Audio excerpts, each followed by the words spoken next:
on Monday, December the 16th, 2024. Our invocation will be given by Dan O'Neill, and then please stand for the invocation and remain standing for the Pledge of Allegiance.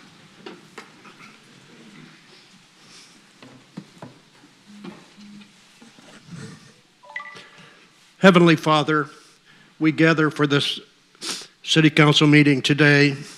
We humbly ask that for your guidance and your wisdom in our discussions. Grant us clarity of thought, unity of purpose, and the ability to make decisions that are in the best interest of everyone in our community. May we listen to each other with respect, consider all perspectives, and act with integrity in our deliberations. We thank you for the opportunity to serve and ask for your presence with us throughout this meeting. In the name of Jesus, amen. I pledge allegiance to the flag of the United States of America and to the republic for which it stands, one nation, under God, indivisible.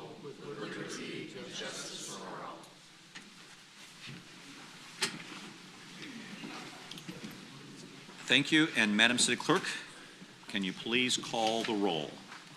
Councilmember Fears. Here. Councilmember Perkins. Here. Councilmember Stewart. Here.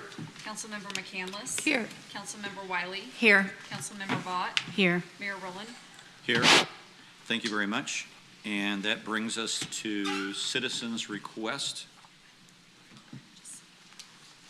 And I need a motion to allow non-citizens to speak, please. So moved. We've got a motion. We have a second. Second. We've got a motion and a second. Any discussion? Seeing none, all those in favor say aye. Aye. Any opposed? Motion carries. So our first speaker tonight is Becky Hake. So Becky, please come forward.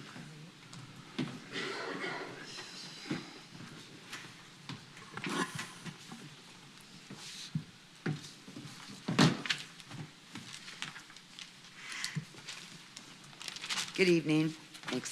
Thank you for letting me speak. I'm here to talk about some of the proposals for the rental, well, one in specific, the proposals for the rental ready program, specifically on the renter's responsibility, basically, to do their investigation to get so that they can get their electricity turned on. They're the ones that are going to be responsible for finding out, really, if their landlord's licensed. Because do they even know if this program exists? We've talked about having it in Spanish and all this. But the truth is, if you go and you sign a lease and you have the keys in your hands and you have paid that landlord your down payment, your deposit, and you go out to IPL and you hand them your lease, and it goes into their computer, and it says that landlord does not have a rental license, and they can't have their utilities turned on, what does that do to them? The landlords got their money. They don't have a lot of worry about it. I mean, yeah, we'll get around to it. But what do these people do, especially in the winter?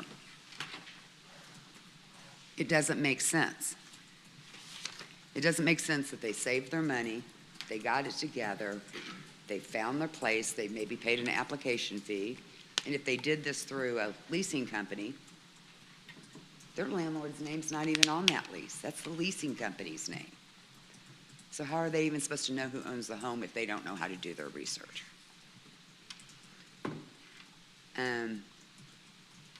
They've signed their contract, they got their keys, they go to the IPL.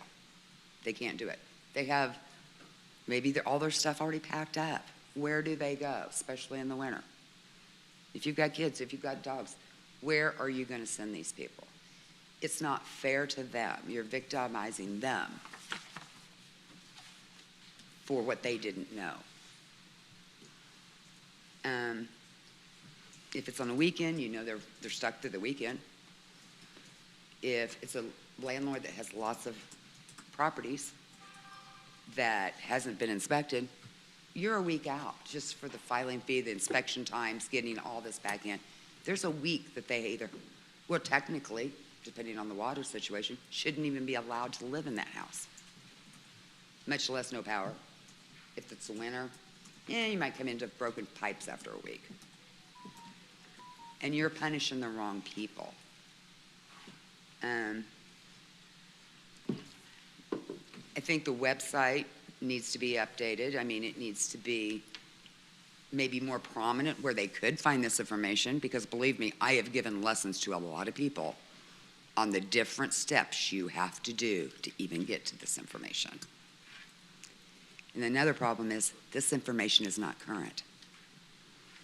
As of today, looks like about the last time it was updated was July 9th. How are they supposed to have current information? How is IPL supposed to have current information? Now, I think it'd be great if they went, IPL did the search, it says it's an unlicensed property, and they turn that over to the city to do their own research. But let these people move in. Don't not turn their utilities on just because they didn't know how to do the search, or they didn't even know this law exists, or ordinance, I should say, exists. You know, I've heard a lot of people say renters don't vote. Well, if renters don't vote, they don't listen to city council meetings, You have 1 minute, ma'am. and they're probably not paying attention to what we're doing. So I think we have a right, whether they vote or they don't vote, to protect them. Thank you. Thank you. Next up is Lee Phillips. And Lee, you'll have 5 minutes.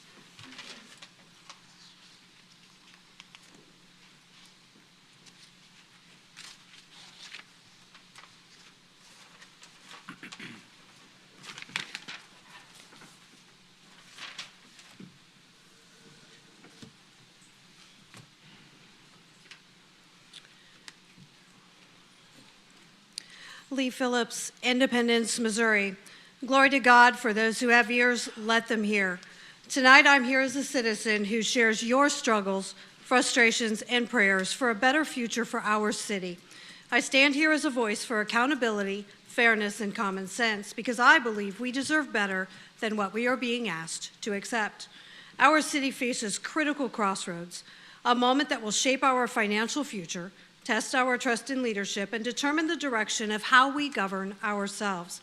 At the heart of this issue lies the mishandling of funds and resources by those entrusted with managing them. Let me say this plainly. Our current financial predicament is not the result of progress or meaningful investments. It is the result of a failure to plan responsibly, a lack of foresight, and leadership that has prioritized grandiose, flashy projects and news headlines with their name on it over practical, sustainable solutions. They tell us that everything must be transparent, that every project, every dollar, every decision must be fully explained and open for public scrutiny. But let me ask you this, is that what we've seen? Is that what you've experienced? Take the GEHA building purchase as just one example. It was rushed, poorly planned, and made without real accountability for the consequences. When someone in government asked me what I thought of it, I said, it's too late, it's been done, and now we have to live with it. Their reply stuck with me, I'm not sure we can. And the truth is, we cannot continue to live with this kind of leadership.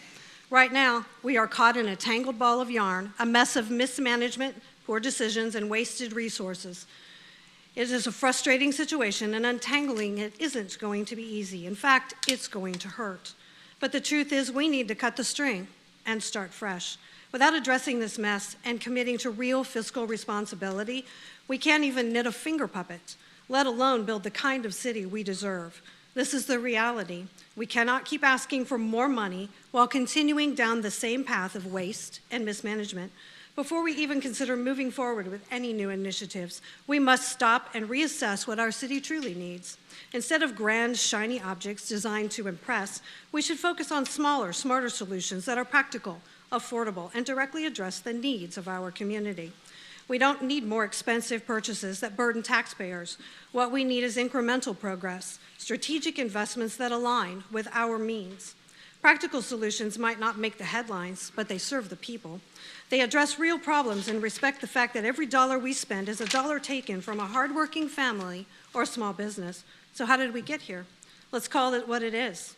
Reckless decisions, poor planning, and a refusal to prioritize the long-term needs of our community instead of fiscal responsibility. We've seen wasteful spending. Instead of a vision for the future, we've had chaos. And instead of accountability, we've been met with silence. If a business mismanages its funds, does it go to its customers and ask them to bail it out?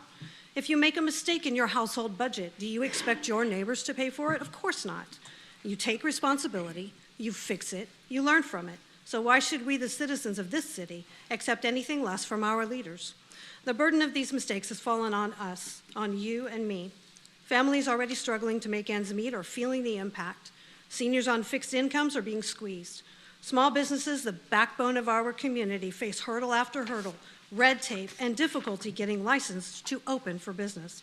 And for what? For shiny objects that serve as monuments to mismanagement rather than meaningful solutions to the real problems facing our city? This isn't just about one poor decision. It's about a pattern of reckless choices that have put us on this precarious path. We deserve leaders who take responsibility for their actions, leaders who understand that progress doesn't have to mean excess, leaders who prioritize fiscal responsibility over grandiose projects and news headlines. We don't need any more wasteful spending. We need careful planning. We don't need empty promises. We need clear solutions. We don't need headline-grabbing initiatives. We need real, measurable progress. It's time for leadership that understands the importance of cutting through the mess, simplifying the approach, and getting back to what truly matters. It's time for people who respect the will of the people and use our resources wisely. Merry Christmas. God bless. Thank you. Next up is Dan O'Neill.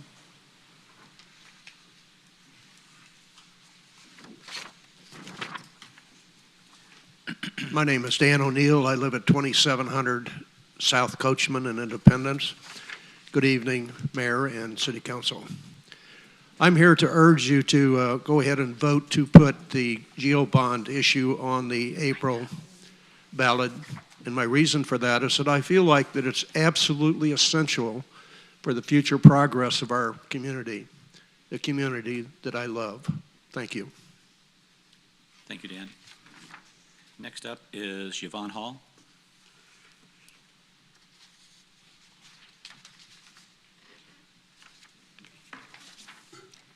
Thank you, Mayor, City Council. Thank you for letting me speak tonight. My name is Yvonne Hall, and I represent the Chamber of Commerce. I am the current chair of the board of the Chamber, and I've had the honor of serving that this year, 2024. I want to speak briefly on the proposed ballot initiative putting the general obligation bond on the April 2025 ballot. As I said, I represent the Chamber of Commerce, and we are an organization of approximately 660 businesses. During last week's board meeting, our 2025 legislative agenda was discussed. One of the items on the agenda was to support the City of Independence putting a general obligation bond issue on the 2025 ballot. This item, as well as all of our agenda items for 2025, passed unanimously by the board. A general obligation bond topic is an important and timely discussion for the city and the citizens. As we know, as driving around our streets, our sidewalks, they do need improvements, so do our bridges. We have an incredible amount of historic sites that do need maintenance. They haven't been properly maintained for some years. Our police need a sufficient center or headquarters to do their job, basically protecting citizens and protecting businesses. A safe and vibrant community attracts businesses, and I represent an organization that is business-based, and we would wholeheartedly support more businesses in the City of Independence. The Chamber of Commerce asks you to proceed with placing the general obligation bond on the April 2025 ballot. Thank you. Thank you. Next up is Brian Winberry. Did I say that correctly, Brian? Thank you so much. Appreciate the opportunity and letting me speak. I come tonight just to what has been put on the agenda and everything on the building codes and everything, but I want to let you know I am a non-resident, but I've been in Independence for over, I've had families in Independence over 75 years. I've got 2 properties in Independence that my family's used to own, and now I own. And I want to, I know that even when the Ready Rental program came about and everything, was a little bit opposed of it, but it's worked out to the point that, having inspections and everything, and I've heeded to that, and I think it's good. I think that there's some things that could be implemented a little bit more. As the lady was addressing today, that, making a clean,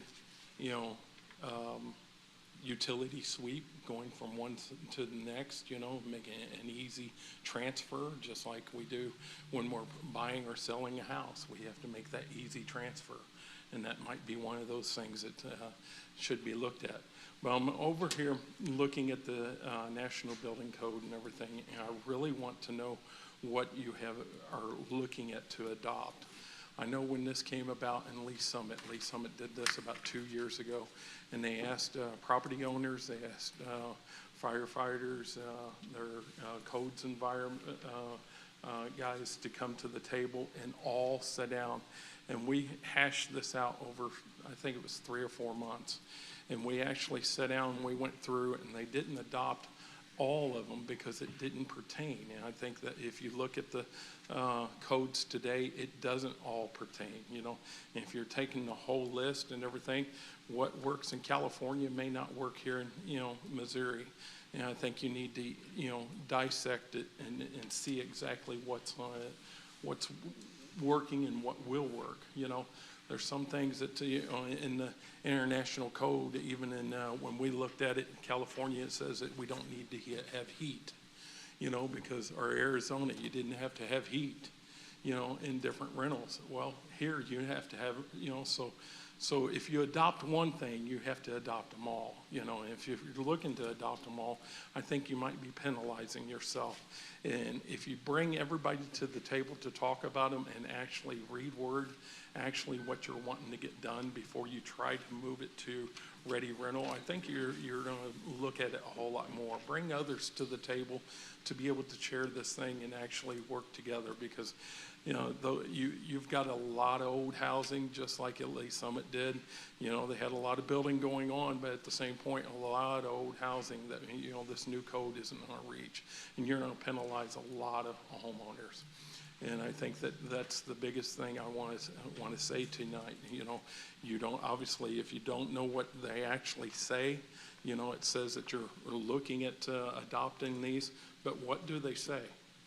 Bring it to us, Let us know what it says, because it just, signing a document and just saying, hey, we're just going to accept this. Do you really know what it says? Does it mean that you're going to have to change the windows in your house? Does it mean that you're going to have to add things to your house? And because we're actually adopting it for everything. We're not adopting it just for, the Ready Rental program. But if you adopt this tonight, you're adopting it for every homeowner. And I ask you, every one of you that are homeowners that are here in Independence, do you actually know what the code says? You have 1 minute, sir. So that's what I would say. You need to know exactly what it says, what you're adopting. And I would say that I urge you guys to bring us back to the table where we can help you out and make better decisions on what can be done. Thank you for your time. Thank you.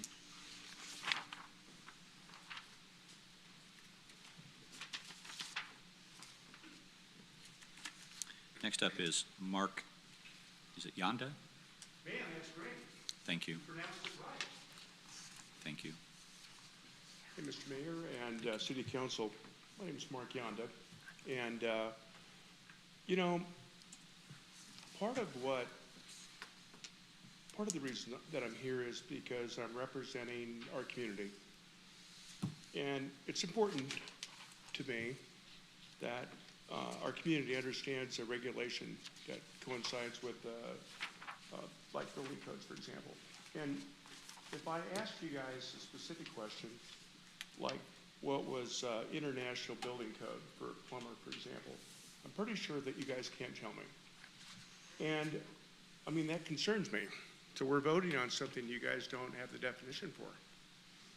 And I know that maybe this will be explained later, but just so we do have a clear understanding what that is, that's a basic. That's a basic, meaning that's basic plumbing. That's basic electrical. That's basic. To me, that's not specific enough.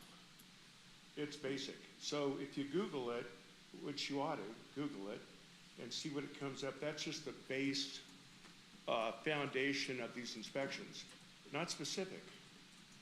I have a cabinet manufacturer. We manufacture cabinets. We have a specific way of manufacturing. When there's paint applied to cabinets, there's a specific way of applying it. When there's drying involved, it's specific. This is a general. Now, I came in here just a little bit ago, frankly. Most of you guys I know, and you guys know that I think by now we're working toward the same direction, but so I'd like a little bit more specific answer on this, because right now it's real general, and that concerns me.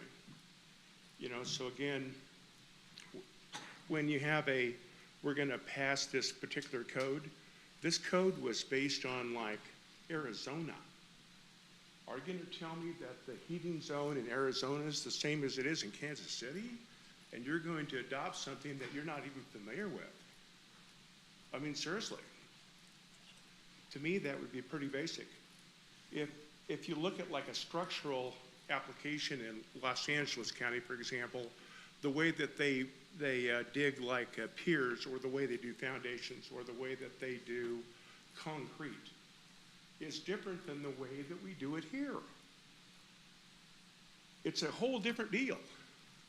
So you can't say that we're going to go with an international building code, because that's general.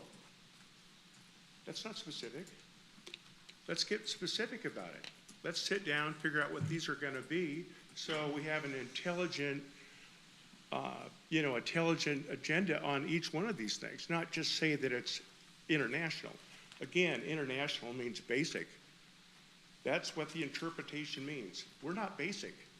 We're specific. We're America. That's all I have. Mark Yonda. Thank you. Thank you. Next up is Tom Lesnick.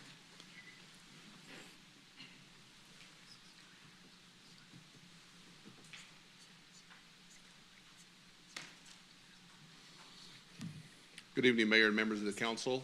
My name is Tom Lesnick. I serve as President and CEO of the Independence Chamber of Commerce. I'm also a resident of the City of Independence. I'm here tonight to speak in support of placing a general obligation bond on the April 2025 ballot for Independence residents to vote on. As many of you know, I've worked economic development here in Independence for 18 years.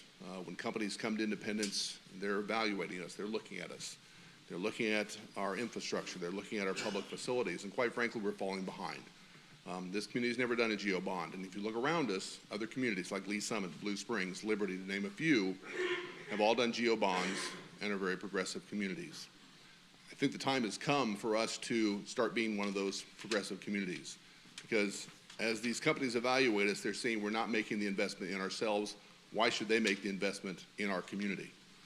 So I think for people who argue that we can't afford this, I would argue the opposite, is that we can't afford not to. So I would urge support for the general obligation bond this evening.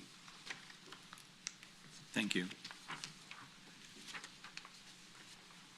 And Doug Blodgett.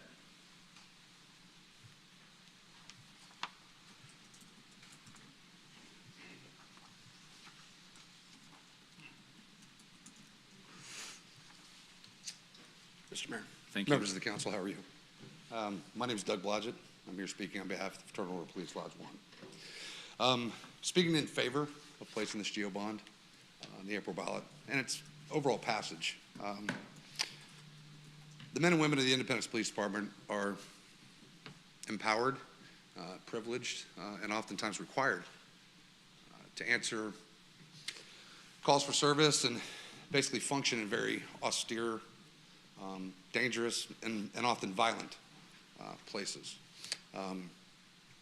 We will continue to answer those calls without question, without hesitation. However, it also should offer some sort of sanctuary to our people after the fact. And to be perfectly honest with you, we have a self-serving interest in this being placed on the ballot. We have a Very strong feeling that the citizens will support their police and stand up for their police yet again, and help to provide kind of that sanctuary building, so to speak. Our current headquarters, you guys have had the opportunity to tour it. For those of you who haven't, I invite you to do so. That building is not offering that anymore. To be perfectly honest with you, it's dilapidated and it's falling apart. Those austere environments should not extend to the sanctuary building in which our officers dress out, dress down, come in and out day in and day out. I've heard several of the other speakers speak on behalf of, the working class people. Well, everybody here knows, and I imagine everybody in this chamber knows, that with working class people here in America, you spend more time at your place of work, oftentimes in your waking hours, than you do even at your home. It becomes a second home of sorts. And no one should be asked or required to live in environments like that. So we're here speaking in favor of this being placed on the ballot, and again, working in conjunction and cooperation with not just members of this committee, the city manager, and our command staff, but with our community as well, to see that this is passed in a proper method and that the funds are used according to its passage. Thank you. Thank you. All right, that brings us to our consent agenda. Mr. Mayor, Please proceed. I make a motion for approval of reports and recommendations of the city manager. Thank you. Do we have a second? Second. We've got a motion and a second to approve the consent agenda. Does any council members wish to pull any items for individual discussion and consideration?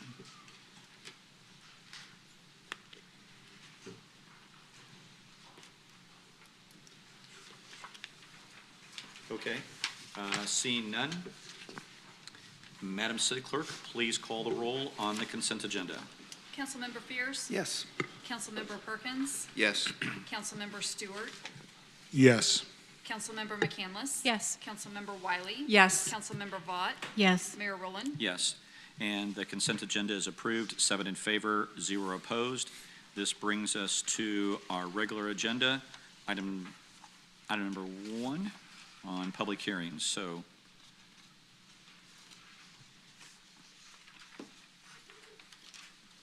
A public hearing for the application to rezone the properties at 10120, 10124, 10125, 10200, 10201, 10202, and 10205 East 18th Street South and 1802 South Ash Avenue from C2 General Commercial to R6 Single Family Residential to rezone the properties at 10321, 10323, 10325, and 10327 East 18th Street South from C2 General Commercial to R12 Two-Family Residential, and to rezone the property at 1803 South Ash Avenue from C2 General Commercial and R12 Two-Family Residential to R6 Single Family Residential. New information only. Thank you, Mayor, members of the council. My name is Rick Arroyo. I'm the Assistant Community Development Director here at the city. This city-initiated rezoning was considered by Planning Commission on October 29th of this year. Planning Commission did vote in favor of this rezoning. This was a corrective rezoning that started with 10205 East 18th Street South that turned into a city-initiated rezoning for additional addresses along East 18th Street South and South Ash Avenue. This, of course, corrects the zoning from C2 General Commercial along 18th Street to R6 Single Family, and then residential and R12 residential along Ash Avenue. I have no new information to provide. thank you. Any discussion on, and this will close the public hearing because it was for new information only. So any discussion with council members on item number 1? Please proceed. Just to ask Mr. Arroyo, did you get any complaints or concerns about this since I haven't heard anything? Okay. We did not. We do send out notification letters to all the property owners to give them that opportunity. Thank you very much. Anyone else? Seeing none, Madam City Clerk, please call the roll on item number 1. Oh, please proceed. 24-121, second reading, an ordinance approving a rezoning from District C2 General Commercial and District R12 Two-Family Residential to District R6 Single Family Residential and R12 Two-Family Residential for the properties along 18th Street and Ash Avenue in Independence, Missouri. Second reading. Any discussion? Seeing none, Madam City Clerk, please call the roll. Councilmember Fears. Yes. Councilmember Perkins. Yes. Councilmember Stewart. Yes. Councilmember McCandless. Yes. Councilmember Wiley. Yes. Councilmember Vought. Yes. Mayor Rowland. Yes. And ordinance 24121 passes 7 in favor, 0 opposed. This brings us to a new public hearing. Please proceed. A public hearing for the application to rezone the property at 2301 South Chrysler Avenue from R6 Single Family Residential and I1 Industrial to R6 Single Family Residential. New information only. Thank you again. This rezoning was considered by Planning Commission on November 19th of this year. The Planning Commission did vote in favor of this rezoning. This is to correct the zoning at 2301 South Chrysler Avenue, which is the Chrysler Stadium property, into a single zoning district from I1 Industrial to R6 residential, single-family residential. This is for preparations for the Independent School District to utilize that stadium as their home field for Van Horn High School. I have no new information to provide. Thank you. Madam City Clerk, please proceed. 24-122, second reading, an ordinance approving a rezoning from District I1 Industrial and District R6 Single Family Residential to District R6 Single Family Residential for the properties at 2301 South Chrysler Avenue. Second reading. Any further discussion on 24122? Please proceed. Thank you, Mr. Mayor. Mr. Arroyo, question for you. I understand when we have a single property, we like it to be zoned consistently so that you can make appropriate decisions. But I'm just curious why Chrysler Stadium would be zoned residential. So the school district typically uses properties, and they can basically use properties in any zoning district, but they typically use it as an R6. In this situation, there was a piece of that parcel where the actual stadium was at that actually had an industrial zoning on it. And so moving forward with any property, whether it's acquired, we want to make sure it's all one single zoning district. So the R6 zoning district, which is usually one of our lower zoning districts, is appropriate for the school district's use. Thank you very much. Any further discussion? Seeing none, Madam City Clerk, please proceed. Excuse me. A public hearing for the amendment to the Unified Development Ordinance, Chapter 14 of the Independent City Code. Did I not do it? No, yeah, I didn't call for the vote on 24-2022. Okay. Madam City Clerk, please call the roll on 24-122. Councilmember Fears. Yes. Councilmember Perkins. Yes. Councilmember Stewart. Yes. Councilmember McCandless. Yes. Councilmember Wiley. Yes. Councilmember Vought. Yes. Mayor Rowland. Yes. 24-122 passes 7 in favor, 0 opposed. That brings us to item number 3, full public hearing. A public hearing for the amendment to the Unified Development Ordinance, Chapter 14 of the Independent City Code relating to trash haulers. Full public hearing. Thank you again. This code amendment was considered by Planning Commission on October 29th of this year. Planning Commission did vote in favor of this code amendment.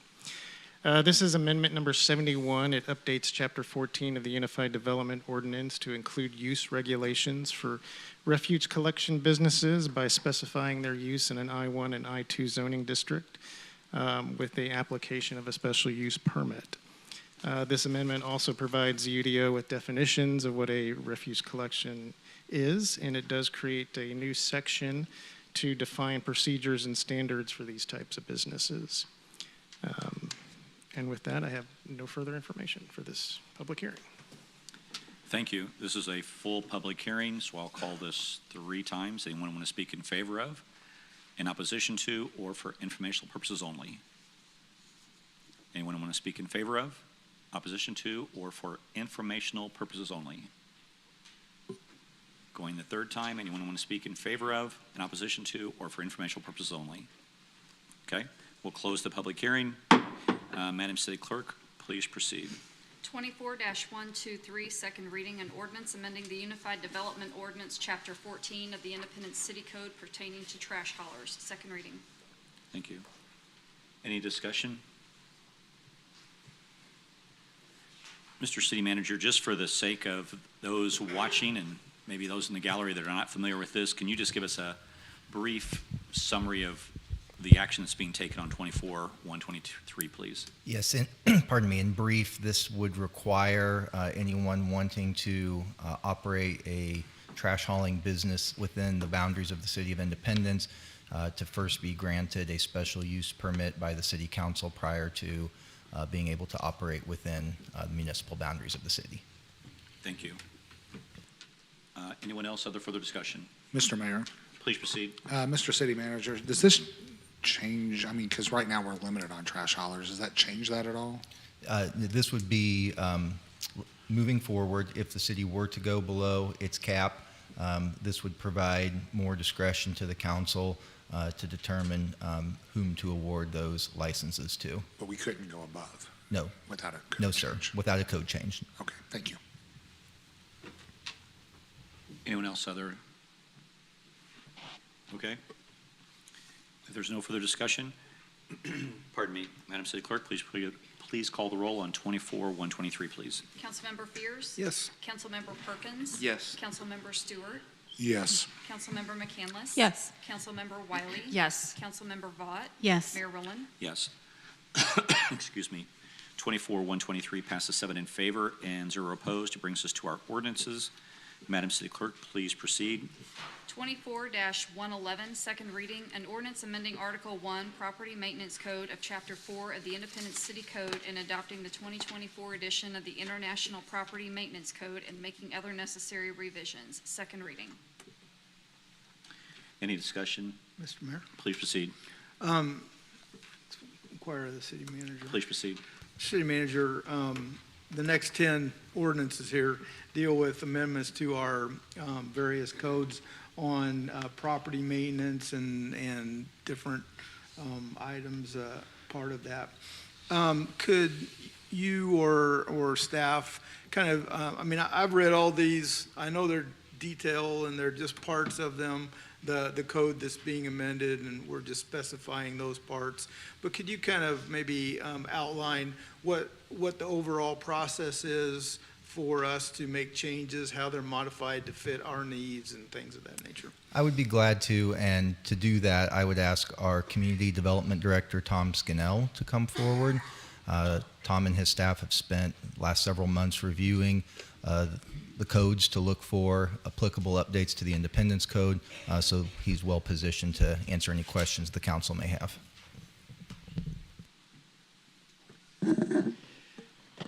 Good evening, Mayor and members of the council. My name is Tom Scannell. I'm the Community Development Director. As the city manager has mentioned, staff first started to review the 2024, I'll call them the I-Series codes, earlier this year. The ICC, which is the International Code Council, is the authority on building codes in the United States and international. They were formed 30 years ago, where they took 3 different sets of codes. So imagine trying to build in the KC Metro, and we had one set of codes. Lee Summit had another, and there was a third set up in Liberty. The International Code Council, as I mentioned, is the authority on building codes. And they brought all 3 of those different codes together back in 1994. Building codes are updated every 3 years. Currently, we are on the 2018 building code. So the 10 codes that you have before you, we are on the 2018 codes. Most cities or most jurisdictions, like the city, adopt new codes every 6 years, or essentially every other code cycle. Adopting the 2024 building codes ensures that construction aligns with the latest standards, technology, sustainability, These codes incorporate advancements in technologies, materials that addresses the modern challenges that builders, plumbers, electricians are seeing. They improve the building's performance, reduce the operational costs, and enhance the occupant safety and comfort. Staying up to date with these codes supports innovation and promotes long-term economic and environmental benefits to the community. So as I mentioned, we had staff from not only community developments, we've had our building official, our building inspectors, our plans examiners reviewing these, but also reviewing those with staff from the fire department to ensure that the codes that we are looking to adopt is what the community needs. We also reached out to builders, the HBA, which is the Home Builders Associations. We had a meeting with them a couple months ago. We informed them what we were doing as far as adopting new codes, and the reaction that we got from them was positive. We are aware these are national codes, but these codes also have within there, they are tailored to the climate zone, the state, the soil, all the different types of variables that a builder or a code consultant would see working across the United States. Thus, it's a national code, but they are tailored to your jurisdictions. Jurisdictions take that one step further and fine-tune those to what they want to, what they are seeing as far as building in their community, in their metro, and that is what we have done. We have communicated with cities across the metro, especially in eastern Jackson County, to ensure that the changes that we are making are consistent with what they are doing. Just go ahead.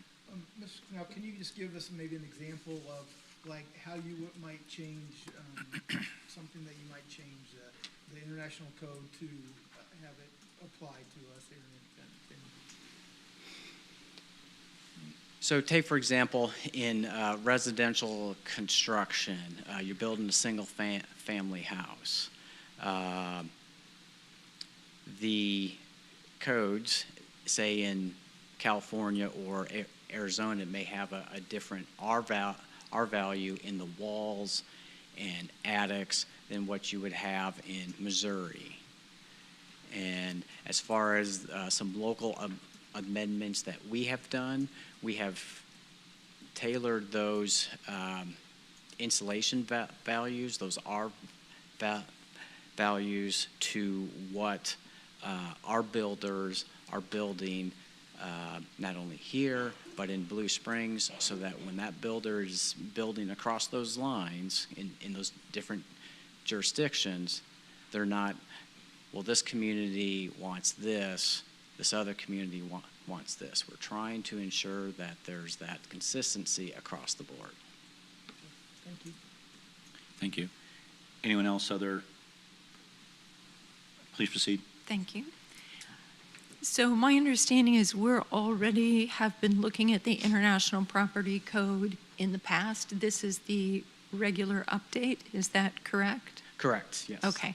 So we would expect this to come back to us when the next set of updates comes in. So this isn't a remarkable change from what our builders have been operating under. We are just implementing the upgrades that would be part of this international body's recommendation. That is correct. And one thing to keep in mind, there was a few years ago, there was a community in the metro that jumped 5 code cycles, so that's about 15 years, and that was a huge shock to those builders. So when you make those incremental changes, the builders can adjust to those if there are any changes, so that there's not there's not that surprise when you jump 5 code cycles. Very good. Thank you very much. Anyone else, other discussion? If I may, Mr. City Manager, I was going to continue to ask Mr. Scannell some questions. Mr. Scannell, we met last week to talk about this in depth with Councilmember Fears, and I sent you 10 questions to basically outline what were the code changes that were required. And if it's okay for this body, I'll read some of it, but it's a sunshineable document. I'd be happy to give it to you. One of the questions I asked was, is this basically a kumbaya ordinance, meaning that all of the key players have taken a look at it. You've talked to the HVAC folks, you've talked to other builders, you've ran it by those folks. This isn't a surprise to those folks, is what I heard from you last week. Correct. Okay. And so one of the things was it's the International Property Maintenance Code. I asked how will these updates address the challenges of our residents, and you said the 2024 IPMC is designed to work in conjunction with the 2024 codes. Almost all the 24 IPMC is the same as they're currently adopted in the 2021. Basically what we're saying is we're just going to make sure that we're up to date. That code has no significant changes. Correct. I'm going to go through the rest of them, even though there's 10 of them here, rather than go through each one of them, have you call up at each ordinance. I'm going to proceed if it's the leisure of the body for me to do that. I'm jumping out of the lane here, but the International Plumbing Code, I asked the basics question. You said there were some changes here that we haven't used in the past for safety as far as tracer wires for the sewers, and also building requirement the following due to other jurisdictions' requirements. So there were some tweaks, but nothing major. And you didn't have any builders that you were working with that is any concern in this matter. And probably some builders, what other cities have actually done this already that are ahead of us in this process?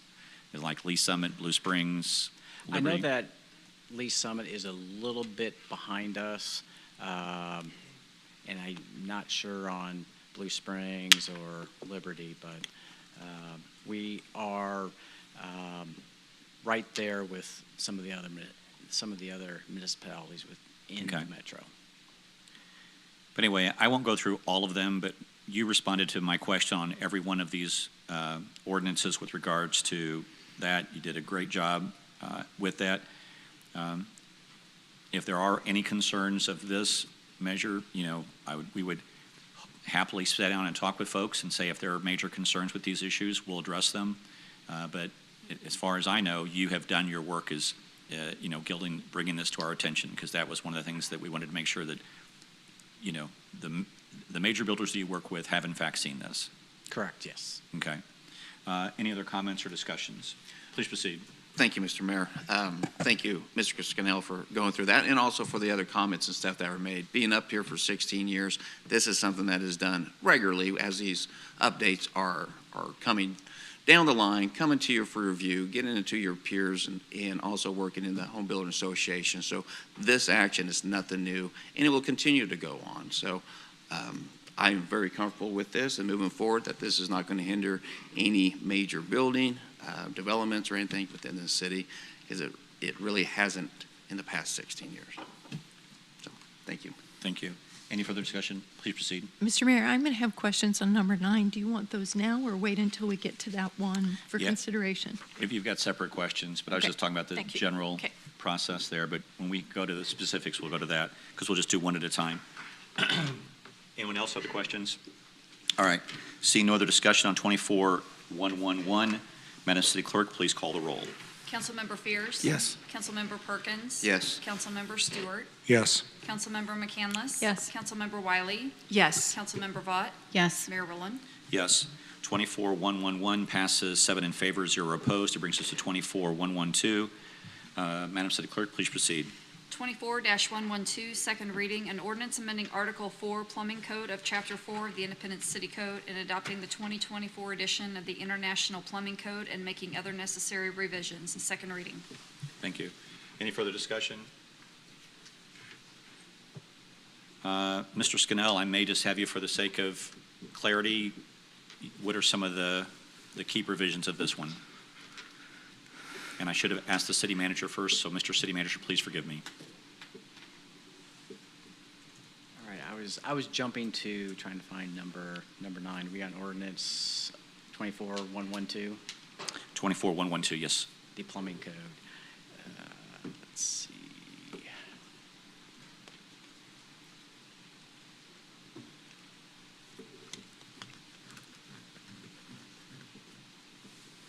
So the most significant change is including some safety measures on locating sewers, and then the other was the tracer wire to be used after consultation with municipal services and water to kind of fit, to align with their standards. So that was the significant changes there. Okay. Most of the plumbers that we deal with and who work in other municipalities within the metro, they're already doing the same stuff that we are asking, or that's included in the 2024 plumbing code. Okay, thank you. Any further discussion? Seeing none, Madam City Clerk, please call the roll on 24112. Councilmember Fears? Yes. Councilmember Perkins? Yes. Councilmember Stewart? Yes. Councilmember McCandless? Yes. Councilmember Wiley? Yes. Councilmember Vought? Yes. Mayor Rowland? Yes. 24112 passes 7 in favor, 0 opposed. That brings us to 24113. Madam City Clerk, please proceed. 24-113, second reading, an ordinance amending Article 5 Building Code of Chapter 4 of the Independent City Code and adopting the 2024 edition of the International Building Code and making other necessary revisions. Second reading. Thank you. Any discussion on 24113? Seeing none, Madam City Clerk, please call the roll. Councilmember Fears? Yes. Councilmember Perkins? Yes. Councilmember Stewart? Yes. Councilmember McCandless? Yes. Councilmember Wiley? Yes. Councilmember Vought? Yes. Mayor Rowland? Yes. And 24114 passes, or excuse me, 24113 passes 7 in favor, 0 opposed. Did I get that right? 21. And then can we please proceed to 24114? 24-114, second reading, an ordinance amending Article 6 Mechanical Code of Chapter 4 of the Independent City Code and adopting the 2024 edition of the International Mechanical Code and making other necessary revisions. Second reading. Any discussion on 24114? Seeing none, Madam City Clerk, please call the roll. Councilmember Fears? Yes. Councilmember Perkins? Yes. Councilmember Stewart? Yes. Councilmember McCandless? Yes. Councilmember Wiley? Yes. Councilmember Vought? Yes. Mayor Rowland? Yes. 24114 passes 7 in favor, 0 opposed. That brings us to 24115. Madam City Clerk, please proceed. 24-115, second reading, an ordinance amending Article 7 Electrical Code of Chapter 4 of the Independent City Code and adopting the 2023 edition of the National Electric Code, and making other necessary revisions. Second reading. Thank you. Any discussion on 24115? Mr. Mayor, Please just proceed. to inquire Please of proceed. Mr. Scannell, could you give the highlights of what you expect to change in the electrical code? So within the electric code, they have introduced multiple safety items as updates, so it's better grounding methods, such as grounding for corrugated gas lines, which those tend to lead to a lot of house fires. Other updates talk about the installation of the arc fault systems. These are more cost-effective, yet provide adequate protections for homes that are being built and or altered.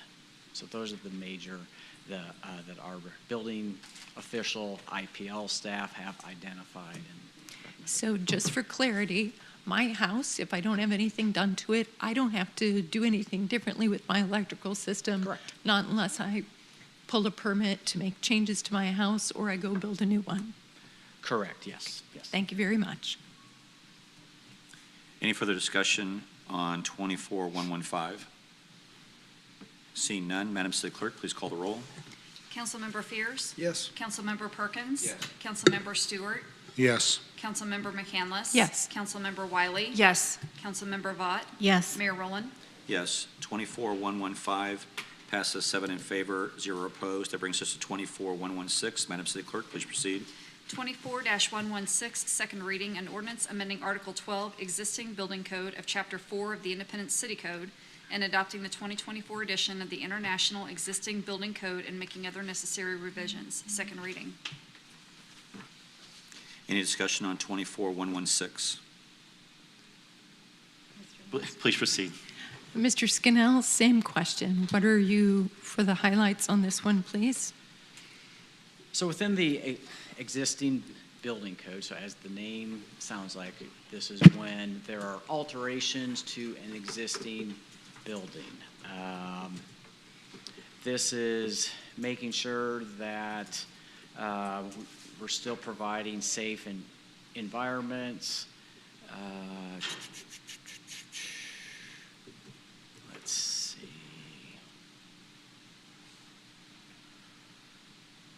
This has relatively minor changes because essentially what this code is doing is referring to the other codes depending on the level of alteration. So within the existing building code, there's 3 levels of alterations.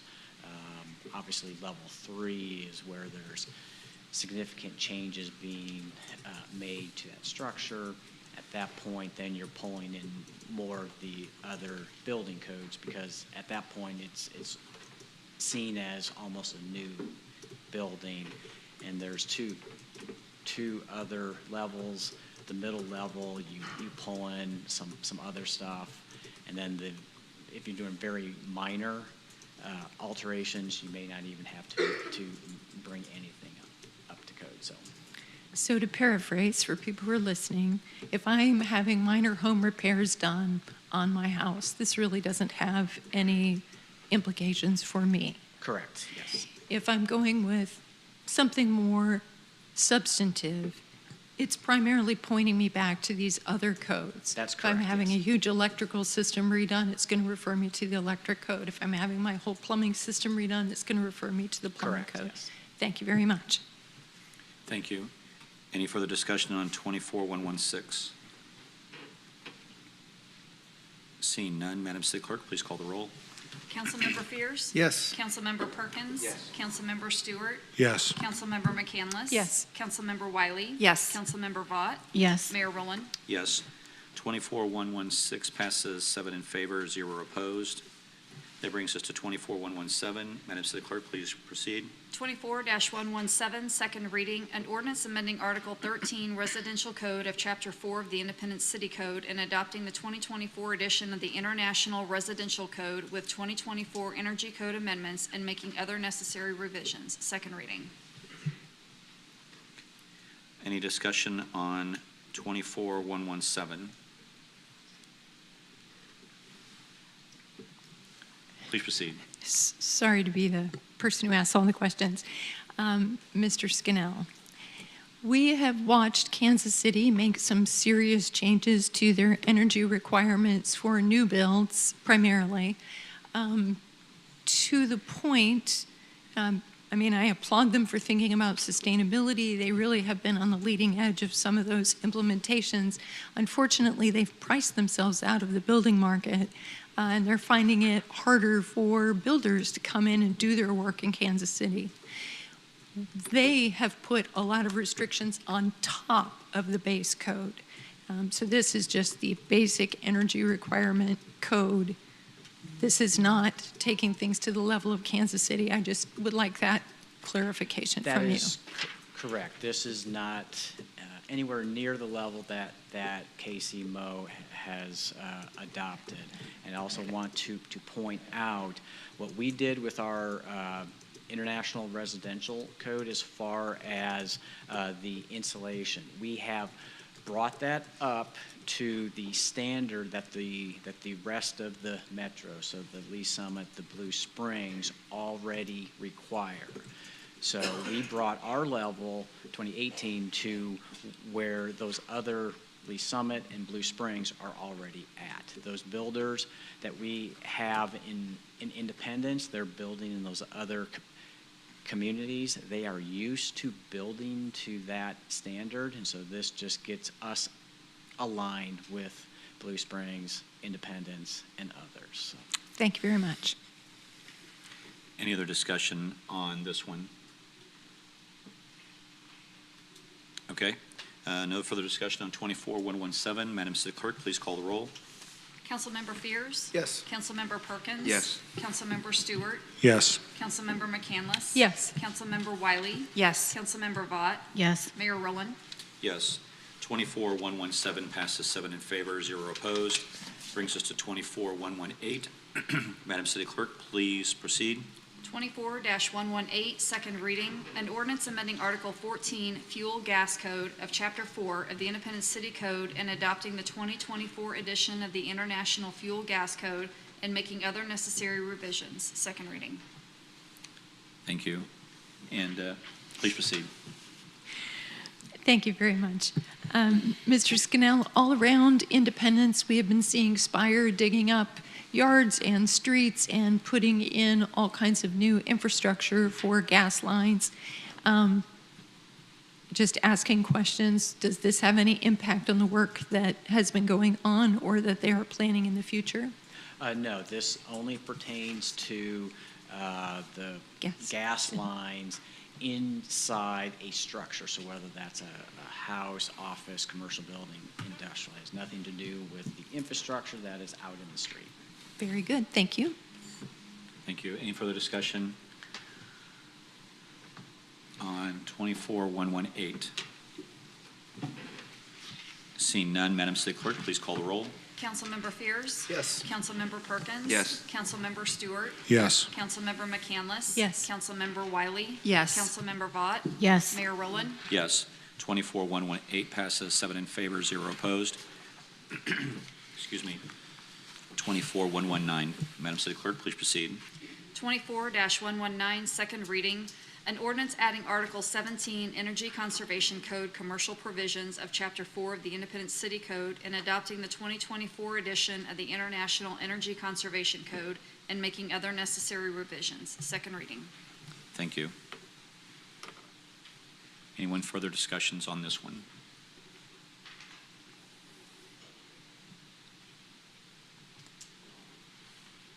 And what the response you gave me on this one, Mr. Scannell, the other day on the email that you sent me is this is sustainability through more efficient lighting and equipment. That's basically the process on it. I asked the question, is there any penalty on this? And this one is designed basically in the planning phase, and if they didn't follow the plans, they wouldn't get approved, so there's no so-called penalty for it. So I wanted to say thank you for getting back to me on that and giving me that information, so I appreciate that. Any other further discussion on 24-119? Seeing none, Madam City Clerk, please call the roll. Councilmember Fears? Yes. Councilmember Perkins? Yes. Councilmember Stewart? Yes. Councilmember McCandless? Yes. Councilmember Wiley? Yes. Councilmember Vaught? Yes. Mayor Rowland? Yes. And 24-119 passes 7 in favor, 0 opposed. That brings us to item number 10, 24-120. Madam City Clerk, please proceed. 24-120, second reading, an ordinance amending Chapter 9 Fire Code of the Independence City Code and adopting the 2024 edition of the International Fire Code and making other necessary revisions. Second reading. Thank you. And on this one, Mr. Scannell, you said there are some changes with regards to solar panels and the solar companies installing rooftop systems and how it's connected to the energy system. And then there's also some changes concerning the storage of lithium batteries, and particularly for the big projects. So that was the big changes that we had. Any further discussion on this one? Seeing none, Madam City Clerk, please proceed. Councilmember Fears? Yes. Councilmember Perkins? Yes. Councilmember Stewart? Yes. Councilmember McCandless? Yes. Councilmember Wiley? Yes. Councilmember Vaught? Yes. Mayor Rowland? Yes, and 24-120 passes 7 in favor, 0 opposed. Brings us to 24-124. 24-124, second reading, an ordinance calling for an election to authorize the issuance of the general obligation bonds for the City of Independence, Missouri. Second reading. Thank you. Any further discussion on this item? Mr. Mayor. Please proceed. Thank you. Mr. City Manager, I know that, I'm not sure if this has been spoken about publicly, but I know you've been working on trying to get something official from the county regarding whether or not this would affect the property freeze from the residents that have applied for it, 62 years or older. Can you give us an update on that if there is one? Yes, and I'll go into a little bit of detail, but to not bury the lead, the city has still not been able to get a definitive answer from the county on this. Several years ago, the Missouri General Assembly enacted new legislation authorizing counties to impose a senior property tax freeze if they so wish. There were different mechanisms by which that could be done, but the most common one was for each county across the state to adopt an ordinance spelling out their terms and how that would be applied in their respective counties, which is what occurred here in Jackson County. The Missouri State Constitution, however, authorizes two different kind of levies specifically to be assessed. One is a debt levy, like we're talking about here tonight. The other is the levy that supports the blind pension fund. The county's ordinance that has been adopted is silent specifically on the debt levy, which by default would lead one to believe that the debt levy would not be exempted, and that if these bond questions were approved, taxes for our seniors would increase. However, we've heard from some high-placed officials at the county that it was their intent that their ordinance apply, as I said 2 weeks ago, for all manner of levies that are assessed. We have reached out to a number of different officials at the county, and out of respect for them, I won't name them by title or name, but multiple members of my staff and I have reached out to multiple counterparts at the county seeking definitive clarification and an answer in writing on this, and we've not yet received one. Unfortunately, this is not a question for the city to answer. This is a question for the county to answer how they interpret their ordinance. And so we are still waiting for that definitive answer in writing from the county, and would welcome anyone who has questions about that to join us in contacting your legislator or county executive to help get an answer on that. Thank you. And I understand that. And I support this going forward as far as putting it on a ballot. And, you know, with what, 100 and some days until the ballot. 113. 113. The city has to, you know, let the citizens know that this is going on. So I do have some hesitance, though. I'll be very honest, and this is just from Wikipedia, so take that for what it's will, but 17.3% of our population are 65 years or older.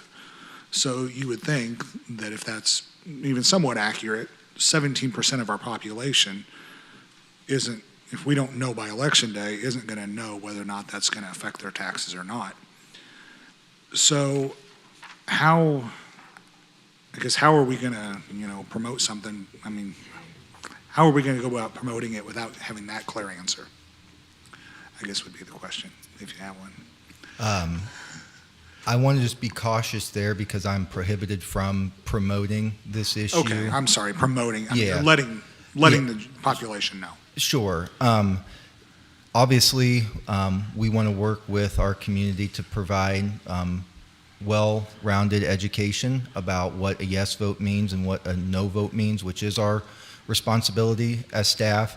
So we'll continue to advocate and push the county to give us definitive clarification on this matter. As you say, there are many who will want to know, and so we as a city also need to know because that's going to impact how that levy gets set one way or another. So we have a vested interest in that answer as well. Okay, that's all I have. Thank you. Any further discussion? Mr. Mayor. Please proceed. Well, this is something that if we pass it tonight will be what I would consider the next step of a potential generational change for our city. And so I'm going to make a couple of comments here because I just think it's so important. You know, the city council's been in discussion with city staff and the community as a whole regarding putting the general obligation bond on the ballot for independence voters to consider.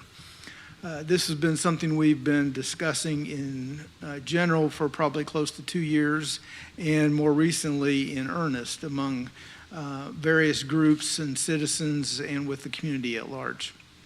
And we've concluded that the best time to put this on the ballot is next April.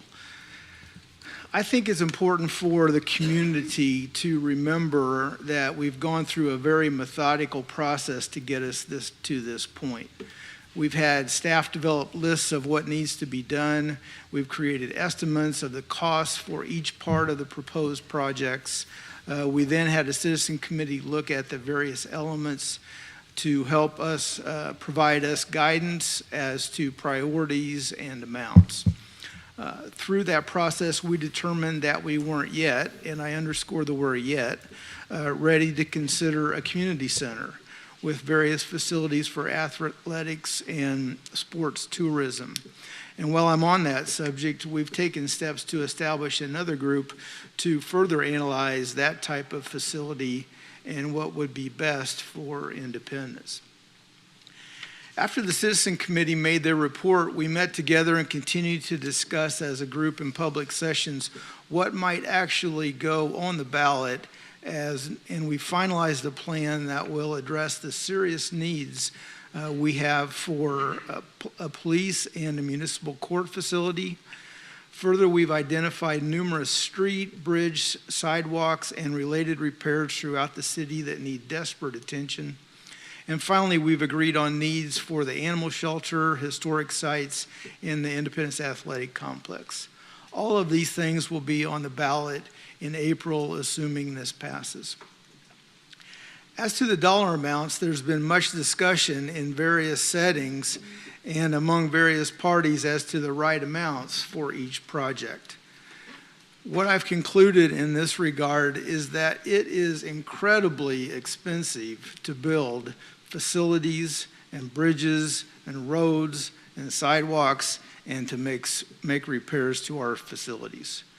Further, wanting to do this at some point in the future only makes it cost more, as costs only seem to go up.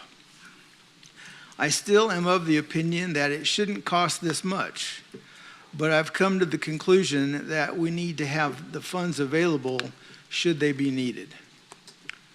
In addition, we've asked the city manager to task various oversight committees to watch the use of these funds to make sure our citizens' funds are well used. I further commit to utilizing the Audit and Finance Committee to make sure any improvements are done as efficiently and as the most cost-effective method as possible, and that we don't actually borrow more funds than what is required to do the work. There have been requests from various parties to increase amounts, to decrease the amounts, and to delay tonight's vote. Councilmember Wiley and I were discussing this just yesterday. She stated, and I agree, that the fact that some people think it needs to be higher and others lower may mean that we're close to the right number.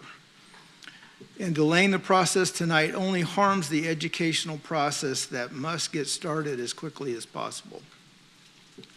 Finally, I want to call on the interested parties in the city that will benefit from this to give us 110% of their support and efforts to assist in helping educate the citizens of Independence in the effort of moving our city forward in the most positive and most needed endeavor.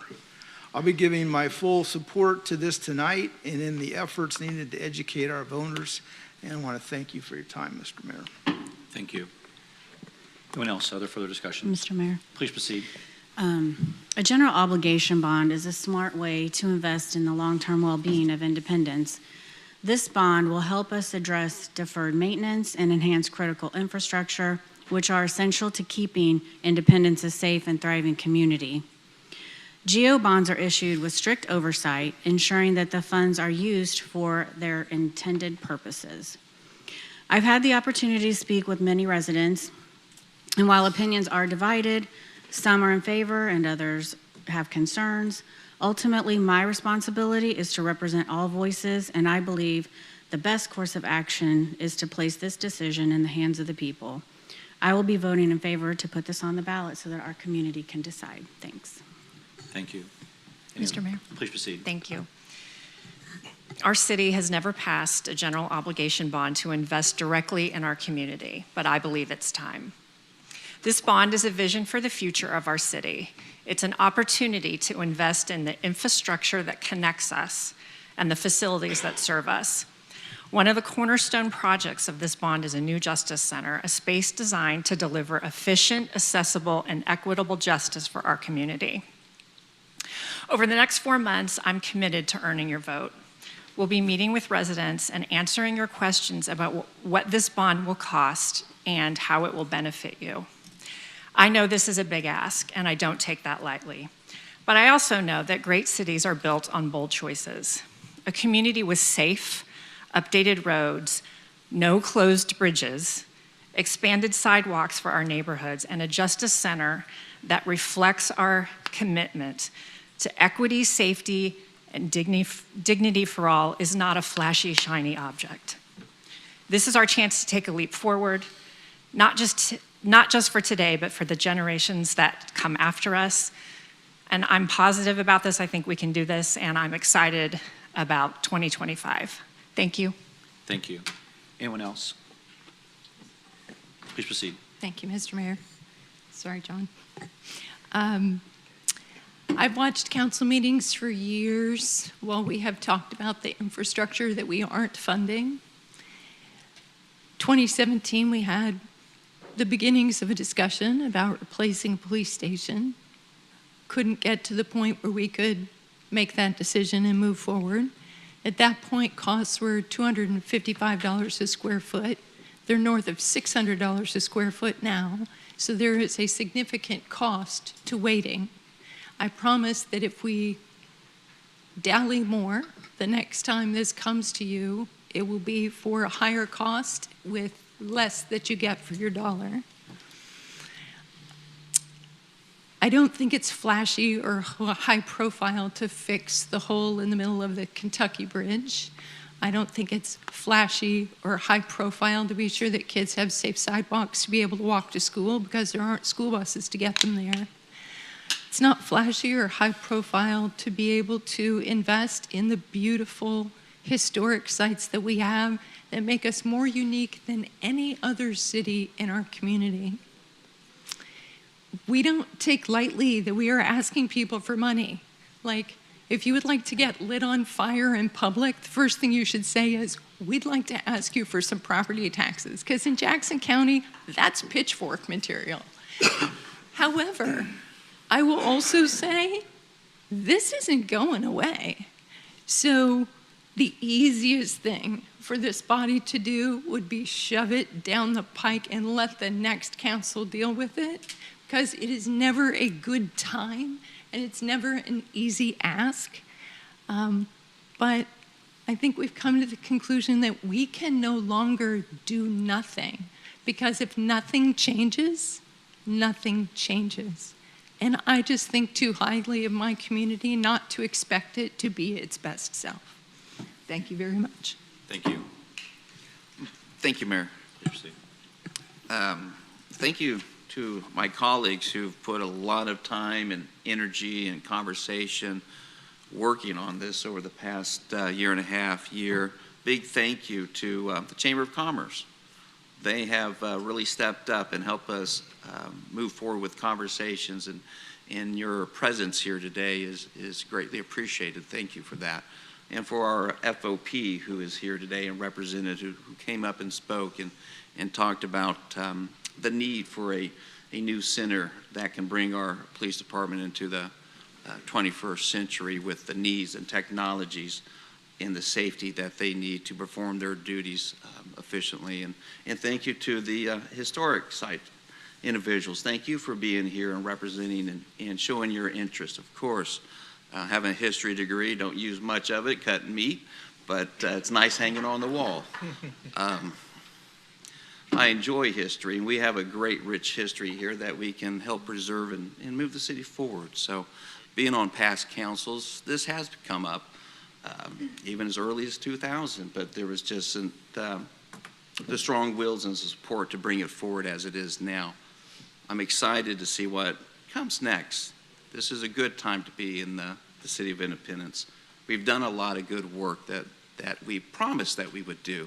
We spent quite a bit of good money on studies that we are actually using, the Downtown Redevelopment Committee.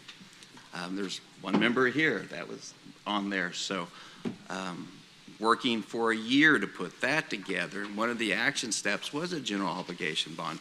And I would like to note, we exhausted all the other avenues first. We have leveraged our grant money. We have leveraged our money with our state and federal friends to come to this point. So this is the next step, and I'm excited. I want to thank city staff for the long hours putting into this as well, and as we move forward and continue with it, I'm excited to take the next step. Thank you, Mayor. Thank you. All of my colleagues have expressed the major areas. I may just have you, Mr. City Manager, if you would please, just for a moment, kind of just at a very, very high level, maybe less than a minute, just the four major areas that we're going to address in this issue. I would be glad to, Mayor. Thank you. If approved, here in a few minutes, the voters of Independence will have an opportunity next April of 2025 to vote on 3 different questions. Question 1 is largely a public safety question. It totals $130 million, but it includes 100 up to, when it reflect what Council Member Fears said, that these are up to amounts, not necessarily project budgets. But up to $123 million for the Justice Center project, up to $4 million to remediate the site where the current Independence Police Department headquarters is at and make that suitable for redevelopment, and up to $3 million for acquisition of the regional animal shelter, which is currently owned by the county. Our second question pertains to transportation and infrastructure issues.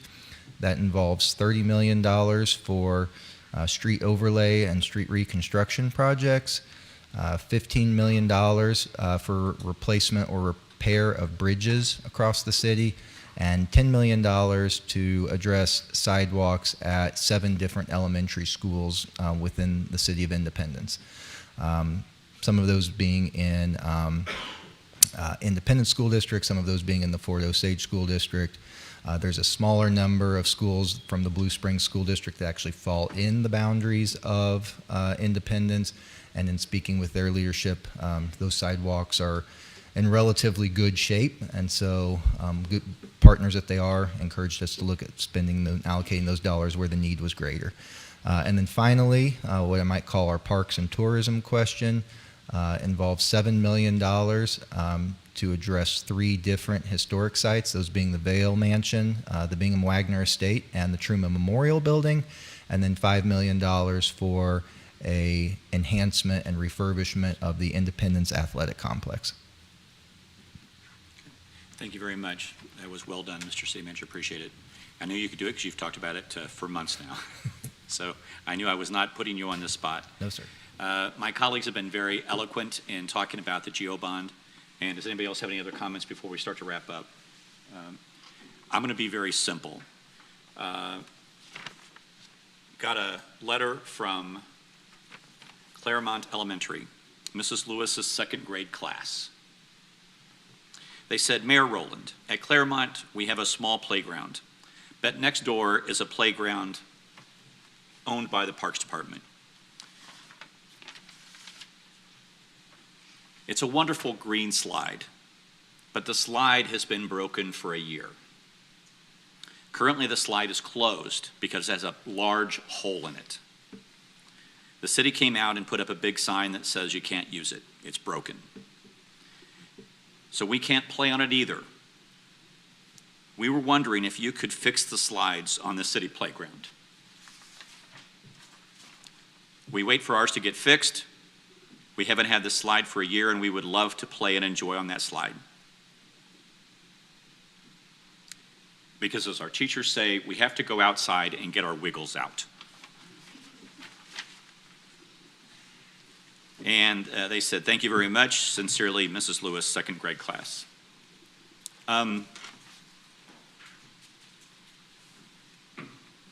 What we're doing tonight can be transformational for this city. What we're doing tonight, with the voters' support and help, we can change this city for generations. When we compete for businesses from other cities, when we compete with Blue Springs, when we compete with Liberty, when we compete with Lee Summit, and I know all of you have driven there, all of you have gone through their streets, and you see if you compare our streets to their streets, you know that we have tremendous needs. This is our opportunity as a community to make a gigantic investment in improving this community as we have never done before. And I can't ask you to support this from this dais. But what I can say is this is an opportunity for you to show your pride and love for our city.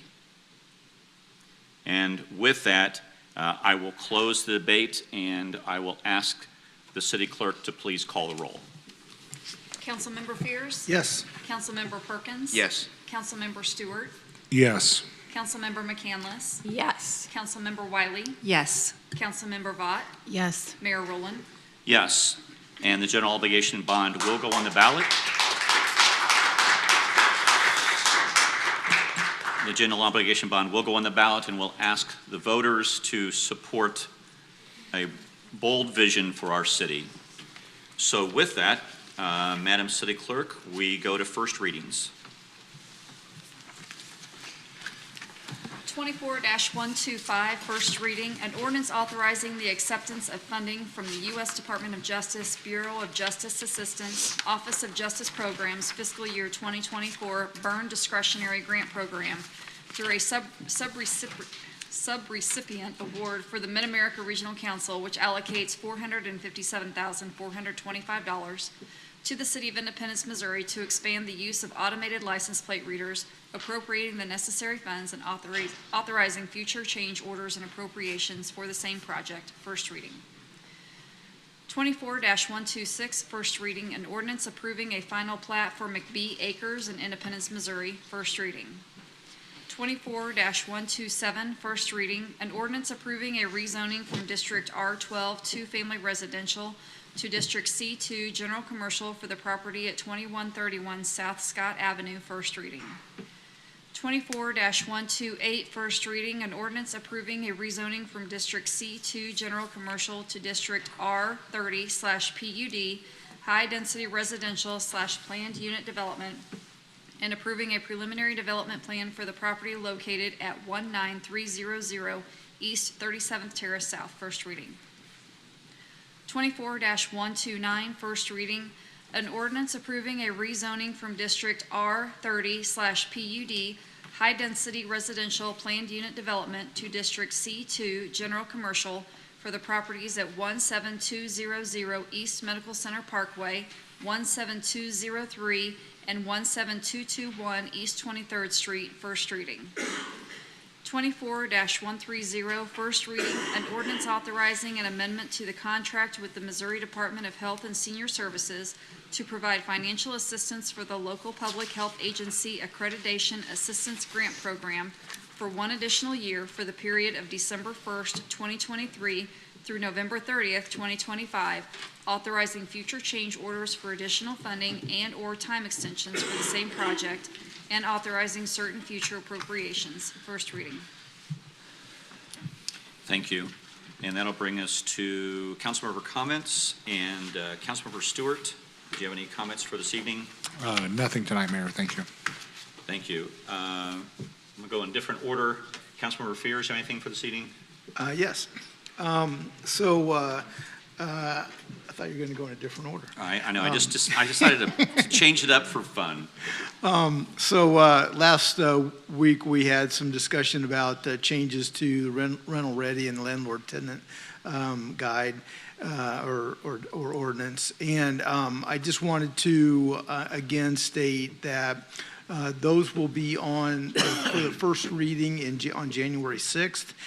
But we will be having I'm hosting two listening sessions on these. One is this Wednesday at 2 p.m. in Conference Room D, which is right outside here on the first floor of City Hall. And the second is on Saturday at 10 a.m. at Blendwell Cafe over on 24 Highway. And invite people to come and talk about and I want to listen to your comments relative to the proposed changes, not necessarily in terms of rental ready as a whole, but the proposed changes that we are and the improvements that we're wanting to make to both rental ready and landlord tenant guide. And other than that, I just want to wish our community and staff and other members of the council a very Merry Christmas, because we won't be here again before that happens. Thank you very much, Councilmember Fears. Councilmember Ravaud? Same. I just want to wish Independence residents and staff and everyone a Merry Christmas and Happy New Year. Thank you. Councilmember Wiley? Thank you, Mayor. This is the last council meeting of the year. So I wanted to thank staff and my fellow council members and the mayor for a great year, my first year. For all the help and guidance and leadership has been great and much needed, and I really appreciate it. And then Merry Christmas to everyone. Thanks. Thank you. Councilmember McCandless? Thank you, Mr. Mayor. I was thinking that my colleagues, Councilmember Fears and Councilmember Wiley, would acknowledge that they served lunch to 250 of our seniors over at the Palmer Center. Special thanks to Parks and Rec who put that together. Everybody was happy. High schools came out and sang. It was really a delightful day. I was happy to participate in Wreaths Across America, which is an opportunity for us to put wreaths at the graves of veterans over in Woodlawn Cemetery. All 50 states participate in this, and it was wonderful for Independence to be recognized among that. Fort Osage celebrated their 75th anniversary, and it was fun to go out and celebrate with students and alumni and teachers who all came out. Shout out to the health department. They came and judged a special competition over at Fort Osage for kids who are looking at difficult societal problems and came up with some solutions. And then they presented them to the adults who were like, yeah, these are thorny issues. We're struggling with them too. But it was just delightful to see their approaches. There's going to be some fantastic young leaders coming out of that group. I look forward to working with them. We're going to be moving the Missouri Pacific Caboose from the Truman Depot to the Model Railroad Museum. So if you see that activity, that will be happening soon. And special thank you to the staff who have to work on Christmas Day, and I'm really happy I don't. So I'll be thinking of you from my warm spot with my family, but glad that you are out there doing your important job. So our gratitude. Thank you, Mr. Mayor. Thank you. Councilmember Perkins? Thank you, Mayor. I guess I had not thought about this being our last council meeting until next year, just in the forest and not looking at the trees, I guess. So wish everybody a Merry Christmas. Just a couple updates. One is the water tower that Mr. City Manager put in his weekly update. I've notified some of the folks that are over there in the Main Street Crime Watch area. But what it is the removal of the water tower, the demolition of the defunct water tower located at the Missouri Model Railroad Museum, which is the former National Front Trails Museum, will begin on January 6th. The contractor is planning to take the water tower down in pieces and have the site cleaned up within 1 week, weather permitting. I know that that's been there for quite some time, so the landscape is going to look different, but it is most certainly a necessity to bring that down. Second, I've talked to my colleagues, my council members, regarding the CGRI, the Community Growth and Revitalization Initiative. There's been just not a lot of interest in bringing that committee forward with individuals that can sit and form that committee. So after some dialogue with my colleagues, Mr. City Manager, we're going to kick that to you and to your city staff to give that internal review and bring your work product and finding forward. Be happy to do so. Kentucky and Courtney Atherton Bridge, I've received several emails, and I'm sure the mayor and the at-large members have as well, Councilman Stewart, from a strong understanding, correct me if I'm wrong, Mr. City Manager. Unfortunately, that is going to be down for the next 8 to 9 months. We did appropriate funding for the design with that a couple weeks ago. So we are moving forward with that. It's just going to be a pain in the butt until it's done. So with that, Merry Christmas. Thank you, Mayor. Thank you. I'll make this quick. William Christman invited me to judge debate, and it was absolutely fascinating to see these high schoolers debate, and they're truly remarkable in how they do it. So it was a great job. We've got to mention Living Windows in the Square was terrific, and we have an absolutely fantastic Grinch that played the Grinch this year. And should he remain unnamed? Should he remain unnamed? So we'll remain unnamed. So the Living Windows was excellent. Mr. City Manager, I will give you the final say. Well, I know the Raiders are playing Monday Night Football, and I want to do everything I can to tank their ratings, so I do have something I'd like to share. As we conclude tonight's meeting, I do want to take a moment to reflect on what has been an extraordinary year for our city. Together, we faced challenges, embraced opportunities, and taken significant steps to ensure a brighter future for our community. We've certainly had our fair share of trials and tribulations, but we've faced them, we've overcome them, and we've learned from them to become better and stronger. This year, we undertook a comprehensive review of the city charter, the foundation of our local governance. With thoughtful input from residents and stakeholders, we successfully passed one of those amendments, which will ensure that we no longer go more than 7 years without a review of our foundational governing document. We also witnessed the community's overwhelming support for the police sales tax, which will enable us to recruit and retain the high-quality officers our city deserves. This investment in public safety is a testament to the trust and partnership between our residents and our police department. Amidst these achievements, we've also faced profound loss with the tragic death of Officer Cody Allen. His service and sacrifice will never be forgotten, and we remain steadfast in our support of his family and fellow officers.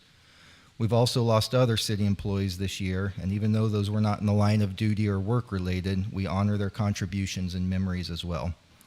This year brought significant changes to our leadership team. We welcomed Fire Chief Jimmy Walker, whose vision and expertise are already strengthening our fire department. Additionally, we brought on 2 exceptional assistant city managers, Lisa Reynolds and Charlie DeSelle, to help guide our city's progress in critical areas. We named Joe Hegendeffer as our Independence Power and Light Director, ensuring strong leadership for that vital utility. And we hired Rebecca Gannon as our Communications Officer to help ensure we're connecting with our residents in a meaningful way. In 2024, we experienced explosive growth in building permit valuation, a clear sign of the confidence investors and developers have in Independence. That growth was highlighted by the first business locating in the Eastgate Commerce Center, setting the stage for future economic development in this key area. We laid the groundwork for long-term success by developing a new citywide strategic plan, ensuring our efforts align with the needs and aspirations of the community. This planning extended to a comprehensive review of Independence Power and Light, positioning us to make informed decisions about the future of this essential service. On the financial front, I am proud to report that for the first time, the city achieved its minimum fund balance policy. This milestone reflects our dedication to responsible fiscal management and builds a stronger foundation for years ahead. And finally, tonight's decision to bring a general obligation bond election to the voters in April 2025 demonstrates our commitment to addressing critical infrastructure needs. This initiative, if approved, will help us build a stronger and more resilient city. As this year comes to a close, I want to thank the council, our dedicated staff, and most importantly, our residents. Your collaboration, vision, and support make these achievements possible. Together, we've proven that Independence is not only a city with a proud history, but one with a vibrant and promising future.